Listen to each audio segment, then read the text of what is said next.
Olá pessoal, meu nome é Vanessa, estou aqui hoje com a Natália e nós vamos apresentar o 7º episódio do podcast do Papo Concreto. Neste episódio nós vamos falar sobre o orçamento de obras com o nosso convidado que é o Murilo Reis.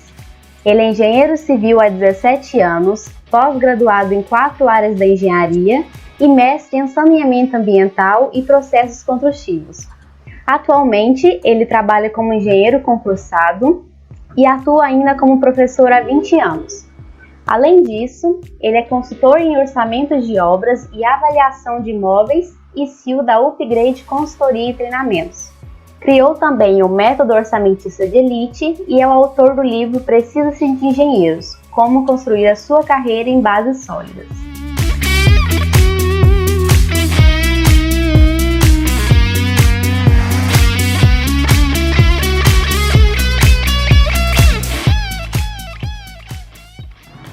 Bom, Murilo, para começar o nosso podcast, nós gostaríamos que você compartilhasse um pouco com a gente da sua trajetória profissional, para que o pessoal que está nos escutando agora conheça um pouco mais da sua história. Bem, na verdade, eu não passava pelos meus planos fazer engenharia, né? E, na verdade, foi assim, meio que no susto eu ter escolhido essa profissão. Na verdade, o motivo maior de eu ter escolhido foi porque a concorrência era baixa no vestibular. E meu pai, até o último momento, tentou fazer com que eu desistisse da ideia, porque, afinal de contas, lá na época que eu entrei na faculdade, no final dos anos 90, em 1996, a engenharia estava basicamente pior do que hoje, né? A gente vinha de 20 anos com o país estagnado, sem obras, e meu pai até falava assim, olha, eu conheço muito engenheiro que, se hoje a gente fala que o engenheiro virou Uber, naquela época ele dizia que o engenheiro virou garçom.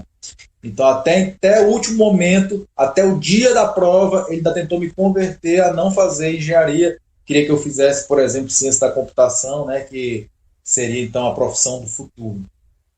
Então, eu fiz sem ter nenhuma referência, né, de profissional, sem ter ninguém na minha família que pudesse servir para mim de exemplo. Então, fiz meio assim, realmente, sem saber o que era engenharia. E confesso a vocês que só fui começar a descobrir o que era a engenharia lá no 4º período, né, depois de ter reprovado muitas disciplinas, principalmente porque eu saí de escolas privadas, né, onde a gente tem todo, né, um suporte, um professor ali, atencioso com a gente, e entrei numa faculdade pública, né, onde o professor muitas vezes não vai, tinha um que ia no primeiro dia de aula, passava o livro e só ia depois no dia da prova. Então eu passei por tudo isso e para mim foi um baque muito grande, assim, as notas foram péssimas. No primeiro semestre cheguei a chorar e achar que ia largar o curso.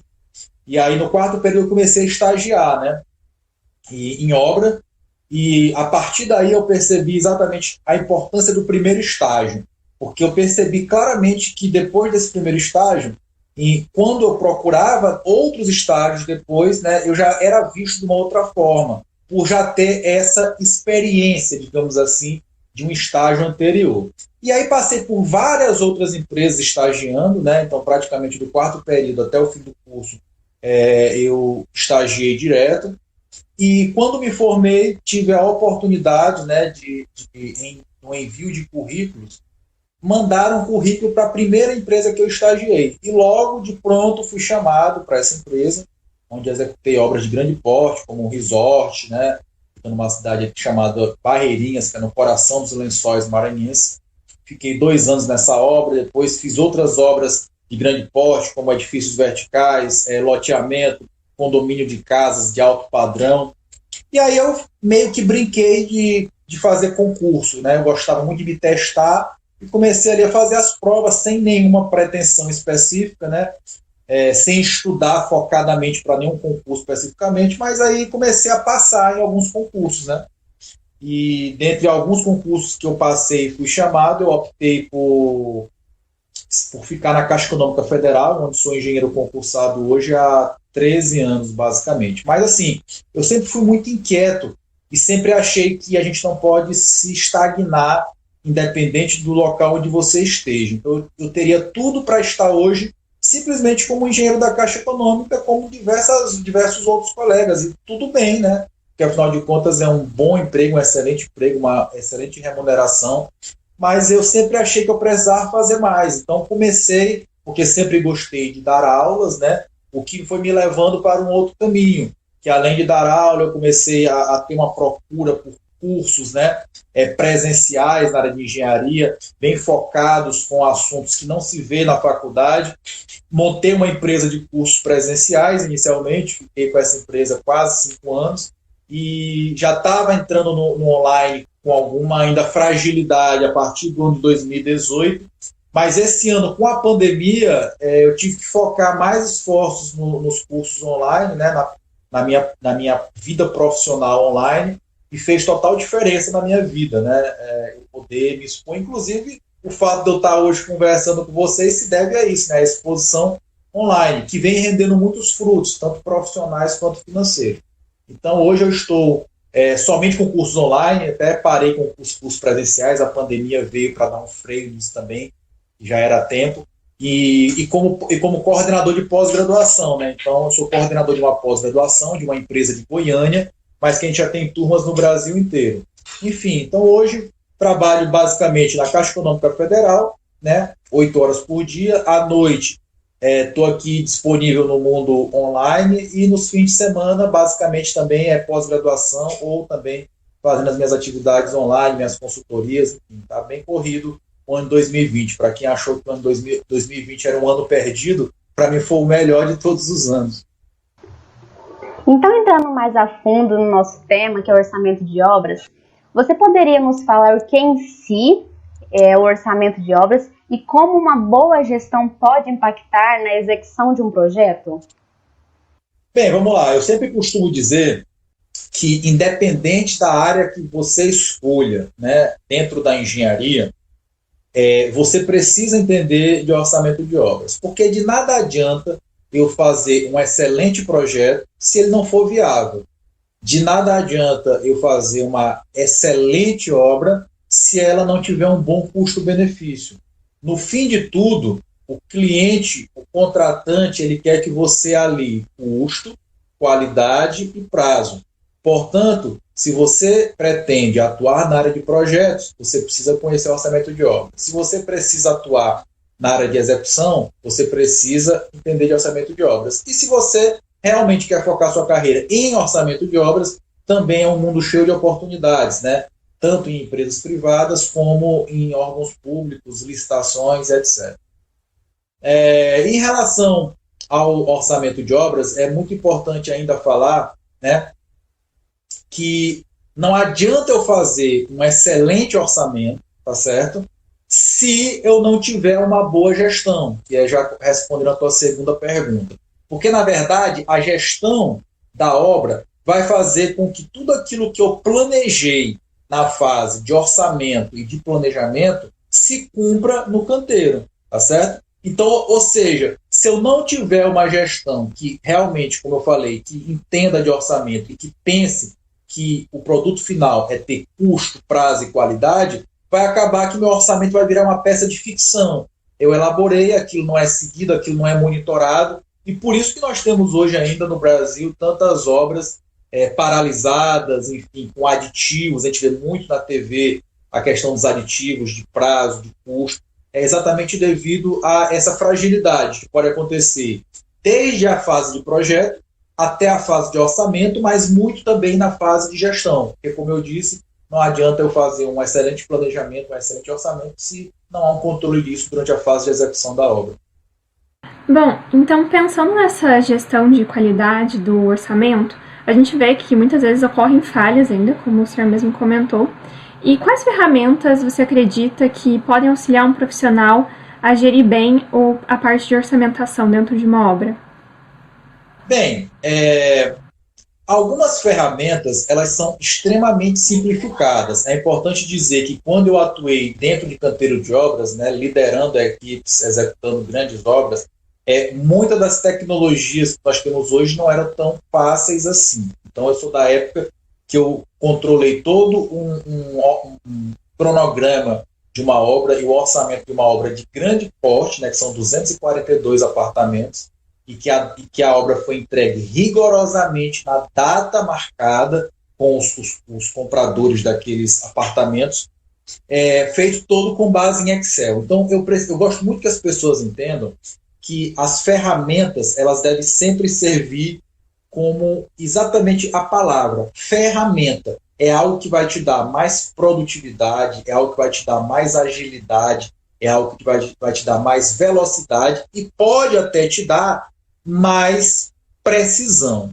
Agora, nada e nunca ninguém substituirá a figura do profissional, que é o engenheiro, que vai não só alimentar essa ferramenta, ou essas ferramentas, mas como também analisar o produto que ela vai gerar. Então, esse é um ponto muito importante. Então, a gente tem, para que o nosso orçamento seja assertivo, a primeira coisa que precisa é que a gente tenha um bom projeto e um projeto detalhado. Se eu não tenho um bom projeto, um projeto detalhado, o orçamentista tem que começar a adivinhar as coisas. Porque vamos imaginar o seguinte, que no projeto esteja previsto que no ambiente X, o piso cerâmico seja com a seguinte especificação. Se essa especificação não estiver muito bem detalhada, o orçamento vai começar a pensar, vixe, agora, o que eu vou fazer? Que piso é esse? Porque tem piso de R$10 o metro quadrado e de R$200 o metro quadrado. Então, observe que se o projeto não estiver muito bem especificado, o orçamentista precisa ficar adivinhando as coisas, e obviamente que vai gerar furo, tá certo? Uma outra coisa também que é muito importante, tá, pessoal, é que o profissional que vai elaborar o orçamento, ele tenha alguma experiência naquele tipo de obra, tá? Por quê? Porque para eu poder fazer um orçamento, eu preciso saber ler e interpretar os projetos. E não existe teoria do mundo ou livro do mundo que vai te dar aquela sensibilidade de identificar corretamente os serviços quantitativos de projeto se você nunca tiver estado dentro de um canteiro de obras semelhante àquele. Por isso, uma coisa que eu acho muito importante é você entender das suas limitações. E isso não é nenhuma vergonha. Eu, com 17 anos de formado, algumas vezes aparecem para mim alguns tipos de orçamento que eu falo, olha, na parte orçamentária eu sei mexer. Agora eu preciso trabalhar junto com alguém que tenha mais experiência que eu nesse tipo de obra. Porque ele vai conseguir enxergar detalhes naquele projeto que eu, Murilo, por nunca ter estado naquele tipo de obra, não conseguirei enxergar. E, por fim, nós temos a questão da gestão de obra. Agora, obviamente que com o decorrer do tempo, algumas ferramentas estão vindo para auxiliar. Por exemplo, a partir de 2021, já existe um decreto, tá certo? Onde esse decreto é o decreto de implantação do BIM no Brasil. Essa é uma grande oportunidade que nós temos de melhorar os nossos projetos, os nossos orçamentos. Afinal de contas, o BIM ele vem para ser uma ferramenta de construção virtual. Eu consigo exatamente fazer ali, dentro de uma plataforma, toda a sequência executiva da obra, nos mínimos detalhes, inclusive vendo interferências, etc. Se isso for manuseado por pessoas realmente capacitadas, que saibam utilizar a ferramenta no que ela se propõe, nós teremos uma assertividade enorme nos orçamentos a partir do ano que vem. Por quê? Porque hoje a gente levanta, por exemplo, quantitativos de serviço de forma manual, e isso ocasiona muitos erros. No momento em que eu tiver uma modelagem BIM adequada, esses quantitativos podem ser extraídos automaticamente. E só a nível de curiosidade, para o pessoal que está aí escutando a gente, eu tenho uma aluna que fez um TCC que exatamente ela fez uma comparação de um orçamento feito com base em um levantamento, num orçamento real, que foi para licitação, etc., de um orçamento real, que foi todo levantado no AutoCAD por algum profissional, e ela pegou e modelou esse mesmo projeto, tá certo, no BIM, e depois extraiu os quantitativos. Ela chegou a identificar em obras públicas que estavam em execução até 30% de erro de levantamento de quantitativo. Então,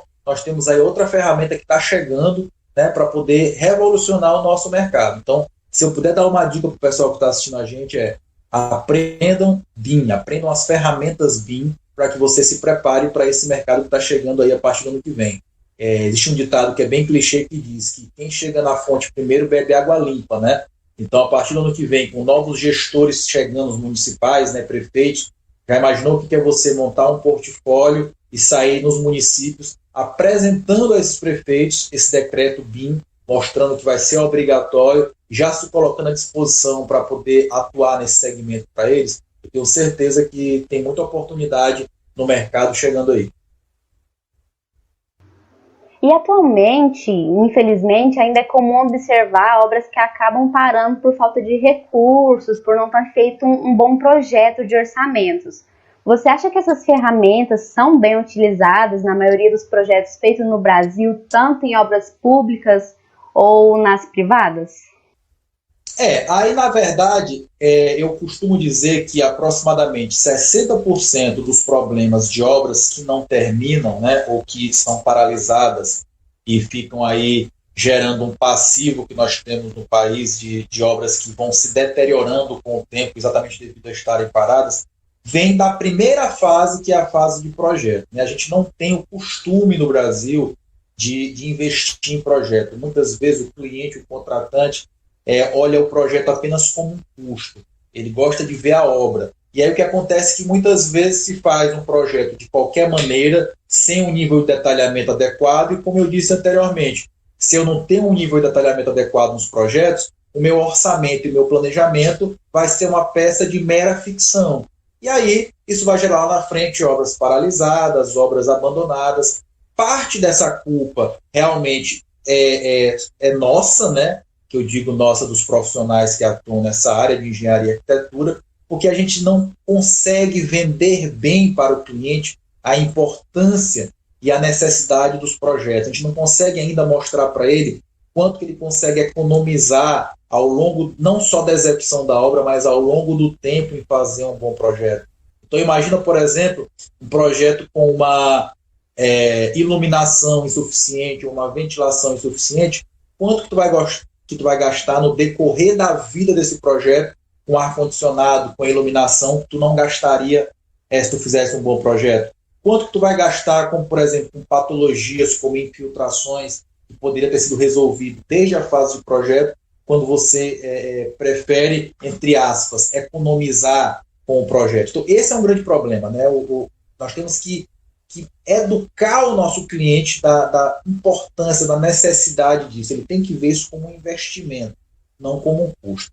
Mas também, no caso das obras públicas, existe uma questão mesmo de legislação. Né? A legislação que trata da contratação das obras públicas, que é a Lei 8666 de 93, ela diz que para eu poder fazer uma licitação de uma obra, eu preciso apenas de um projeto básico. E o grande problema é que, para muitos gestores públicos, muitas vezes também devido ao desconhecimento, devido à falta de uma equipe técnica de profissionais dentro daqueles órgãos públicos, né, profissionais capacitados, se confunde, acha que esse projeto básico é uma planta baixa feita à mão, até já aconteceu o caso desse tipo, um projeto básico uma planta baixa feita à mão e aquilo vai para a licitação. Então isso vai acontecer o quê? De que a empresa que vai apresentar a sua proposta, né, com um projeto ruim, vai fazer um orçamento ruim e essa obra tende a ter problemas até o final. Isso se ela chegar no final. Então nós temos problemas desde de legislação,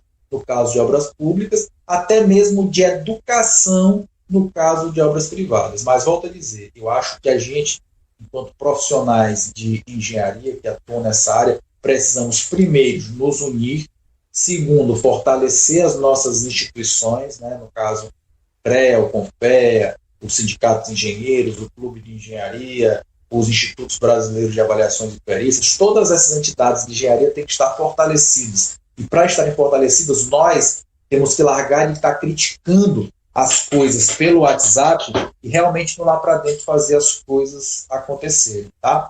Então, basicamente, eu acredito nisso, que nós somos os agentes da mudança para que os projetos sejam mais bem feitos e a gente tenha menos obras paralisadas, menos obras sem planejamento. Eu acredito que quando a gente pensa na qualidade dos orçamentos, uma parte muito importante também desse processo seja a capacitação dos profissionais. Dentro da graduação, como que você, como engenheiro, enxerga que é a capacitação que as universidades costumam apresentar? A carga horária que a gente tem ali durante o curso, ela é suficiente? Ela deixa a desejar? Bem, eu costumo dizer que se a faculdade fosse fazer com que o profissional saísse no mercado 100% pronto, ela teria que ter uma duração de uns 20 anos, né? Então, o teu curso de engenharia ia demorar 20 anos, porque cada disciplina da faculdade Eu poderia gerar uma pós só sobre aquele assunto de 2 anos, que talvez ainda fosse pouco. Então, realmente, é muito grande, é muito conteúdo, né? E eu até costumo fazer uma analogia nas minhas palestras, que cada disciplina da faculdade, eu imagino a seguinte situação: é como se o professor te levasse dentro de um barquinho e te mostrasse a ponta de um iceberg, né? Então, olha aqui, ó, o que ele consegue mostrar para a gente em 60 horas, em 80 horas, é uma ponta de um iceberg. Vai caber a cada um de nós saber qual momento pular desse barco e mergulhar para realmente se aprofundar no conhecimento, que é aquela parte que fica submersa do iceberg. E quanto mais eu mergulhar, mais eu me aprofundar naquele conhecimento, menos concorrente eu tenho e mais oportunidades de trabalho e melhor remunerado eu serei. No caso de orçamento de obras, especificamente, nós temos um problema muito grande, porque a maioria das faculdades nem sequer tem uma disciplina específica para isso. Então é como se nem existisse o icebergzinho. Fosse só um pedaço dele que caiu ali dentro d'água e o professor consegue mostrar em, às vezes, 3, 4 aulas dentro de uma outra disciplina. Então, aí nós já temos um problema, né? Se a carga horária como um todo da faculdade de engenharia já é pouco para a quantidade de conhecimento que tem a ser mostrado, na parte de orçamento de obras, então, isso é muito pior. E a outra coisa que acontece é que existe uma falsa percepção do aluno que às vezes acha que com aquelas 3 ou 4 aulas ali que ele viu, ele já sabe fazer, porque realmente parece ser muito simples, né? Ora, para eu fazer orçamento de obras, eu não preciso fazer nenhuma integral, gente, nenhuma derivada. É soma, multiplicação, subtração e divisão. Então, parece ser muito fácil. Só que, se por um lado, realmente eu trabalho apenas com as 4 operações, por outro, eu preciso saber ler e interpretar projetos. Por outro, eu preciso entender um pouco de legislação. É importante ratificar uma coisa muito importante. Não existe ainda uma norma de como fazer orçamento. Por exemplo, se eu quero fazer um projeto estrutural, eu vou na norma 6118. Se eu quiser fazer um orçamento, não tem norma. Então, o que isso quer dizer? Que, de repente, como eu aprendi a fazer orçamento há 6 meses atrás, se eu for fazer hoje, talvez alguma mudança de legislação já aconteceu que faz com que mude alguma coisa. Então, o profissional que atua na área de orçamento, ele tem que estar todo o tempo atualizado, ele tem que ser um curioso, ele tem que ser um estudioso. Não só na área de orçamento, obviamente que em todas as áreas da engenharia isso acontece, mas na área de orçamento principalmente, porque mexe com legislação. E legislação muda todo dia. Então, na verdade, esse profissional ele tem que entender que ele vai sair da faculdade cru em todos os aspectos. Então, ele sai engenheiro de direito, porque ele tem lá o CREA dele, tem o diploma. Mas para ele se tornar um engenheiro de fato, ele vai precisar, primeiro, estudar muito mais. Eu costumo falar assim, se alguém um dia disse para você que quando você se formou, acabou os estudos, mentiu. Porque eu estudei muito mais após estar formado do que durante a faculdade. Então, esse é o primeiro ponto. Você vai estudar para sempre. Você vai ter que investir em você para sempre. Então, não pense que vai chegar um momento que você não vai mais precisar fazer um curso. Não pense que vai chegar um momento que você não vai mais precisar comprar um livro, que isso vai ser pelo resto da sua vida. Então, a primeira coisa é realmente buscar essa capacitação, né, além dos muros da faculdade. E a outra coisa é realmente botar a cara no sol, né? Ou seja, não adianta eu me preparar, fazer curso, fazer pós, fazer mestrado, fazer doutorado, não começar a atuar. Eu sei que gera uma insegurança muito grande do profissional quando ele sai no mercado de trabalho, ele se sente cru, e isso é a mais pura verdade. Eu não conheço ninguém que diz, olha, eu saí da faculdade me sentindo totalmente preparado, que deve não. Todo mundo sai inseguro mesmo, todo mundo sai se sentindo, né, deficiente na engenharia, e isso é muito normal, porque na verdade a gente só vai realmente se tornar engenheiro quando a gente começar a arriscar, a pegar o projeto, a pegar o orçamento, a pegar a obra e desenvolver. No início a gente vai errar pra caramba, quem nunca errou, eu já errei demais. Mas se você ficar com medo de errar, você nunca vai acertar e nunca vai aprender. Então, se capacite para que você tenha mais segurança e perca o medo de começar realmente a trilhar o seu caminho dentro da engenharia. Então, como você disse, muitas vezes os assuntos abordados na graduação, eles são meio crus, né, quando a gente sai. E nós, estudantes da engenharia, muitas vezes não sabemos quais são os campos de atuação do engenheiro orçamentista. O que você diria para as pessoas que estão nos escutando, que estão pensando em seguir essa área? Quais são os campos de atuação que elas podem seguir e quais são os maiores desafios para quem quer começar a atuar? Bem, o orçamentista, como eu falei para vocês, ele está presente desde a fase do projeto. Por quê? Porque, como eu falei, não adianta eu fazer um excelente projeto se eu não me preocupar com a questão dos custos, de quanto vai custar essa obra, né? Não adianta eu pensar em algo faraônico, de repente, que ficaria perfeito, mas se o meu cliente não tem condição de arcar com aquilo que eu estou propondo. Então, sempre eu vou ter que ter a cabeça no orçamento. Então, o orçamentista, ele é vital para as empresas construtoras, principalmente. Por quê? Porque a empresa construtora, ela vive de fazer obra. Se ela vai fazer obra, ela precisa apresentar uma proposta para o seu cliente. Se ela faz uma proposta que seja insuficiente, ou seja, imagina que o custo real dessa obra é 120 mil, mas eu errei nos meus cálculos, errei no meu orçamento e passei para o meu cliente o valor de 110. Então, o que vai acontecer? Ou eu não vou conseguir terminar a obra, ou eu vou ter que pedir um aditivo para o meu cliente, ou eu vou falir a minha empresa. Então, uma dessas coisas vai acontecer. Então, observa que o orçamentista é uma figura principal para qualquer empresa de engenharia.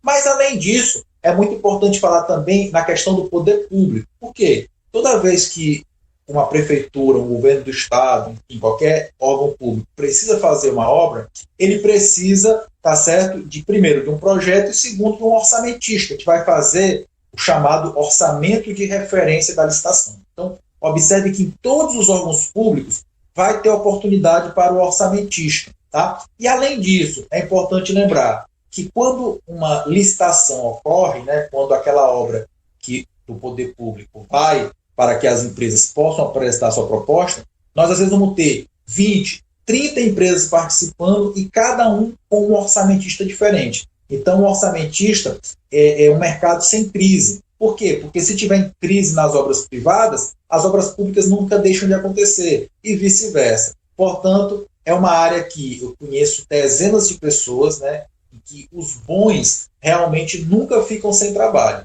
Tá? Sempre tem orçamento para fazer, sempre tem aditivo para fazer, sempre tem obra para fiscalizar, para medir. Portanto, eu ainda digo que orçamento de obras é uma grande oportunidade para profissionais de engenharia. Eu trabalho com isso todos os dias e vejo a deficiência dos profissionais. 95% dos orçamentos que eu recebo, a gente precisa mandar voltar para corrigir devido a erros muitas vezes bobos, né? Como eu falei, da pessoa achar que sabe, porque viu na faculdade ali algumas horas e acha que é muito fácil e, enfim, gera problema. Portanto, tanto na esfera privada como pública, as oportunidades para o orçamentista são muito grandes. Então, Murilo, nós gostaríamos de agradecer a sua participação por ter disponibilizado o seu tempo e compartilhado um pouco do seu conhecimento, da sua experiência conosco e com o pessoal que está ouvindo a gente. Esperamos muito que essa conversa aqui tenha despertado o interesse de outras pessoas de se especializarem na área, que, como a gente percebeu aqui durante essa conversa, ainda carece de muitos profissionais bem requisitados. Então é isso, pessoal. Esse foi mais um episódio do podcast do Papo Concreto. Se você gostou desse conteúdo, compartilhe com seus amigos nas redes sociais para que eles fiquem por dentro dessa atividade. O próximo episódio será sobre desenvolvimento pessoal, que sairá daqui 15 dias e você não pode perder.